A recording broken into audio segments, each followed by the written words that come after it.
यानंतर एक मोठी बातमी येते। मध्य रेल्वेचं वेळापत्रक सकाळच्या सुमारास काहीसं कोलमडलंय। लोकल 10 ते 15 मिनिटं उशिराने धावतायत। कल्याणहून छत्रपती शिवाजी महाराज टर्मिनसकडे जाणाऱ्या लोकलवरती याचा विशेष परिणाम झालाय। सकाळी पडलेला पाऊस आणि लांब पल्ल्याच्या गाड्या आणि इतर तांत्रिक कारणांमुळे लोकल उशिराने धावतायत। मात्र आज रविवार असल्याने याचा विशेष फटका चाकरमान्यांना बसलेला नाही। तरी सुद्धा बाहेरगावी जाणाऱ्या लांब पल्ल्याच्या गाड्या पकडण्यासाठी कल्याण, ठाणे, दादर आणि सीएसएमटी या स्थानकावरती पोहोचणाऱ्या प्रवाशांना मात्र याचा फटका बसतोय।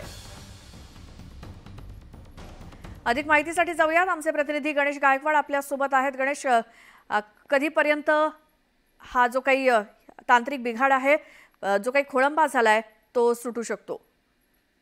श्वेता, सकाळपासून या भागामध्ये पाऊस पडतोय आणि त्याचा फटका विशेषतः मध्य रेल्वेला बसलेला आहे। अनेक ठिकाणी सिग्नल यंत्रणेमध्ये तांत्रिक बिघाड होत आहेत, लांब पल्ल्यांच्या गाड्या उशिरा होत आहेत आणि त्याच्यामुळे कल्याणहून सीएसटी कडे जाणाऱ्या ज्या लोकल आहेत त्या 10 ते 15 मिनिटं उशिराने धावत आहेत।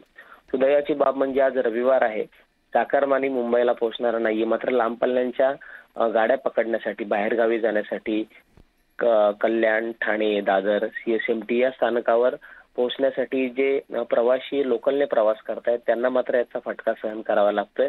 सध्या पाऊस आहे आणि ही तांत्रिक अडचण दूर होईल असं मध्य रेल्वेकडनं सांगण्यात येत आहे। त्यामुळे जरी 10 ते 15 मिनिटं लोकल उशिराने असल्या तरी हे रोजच आहे।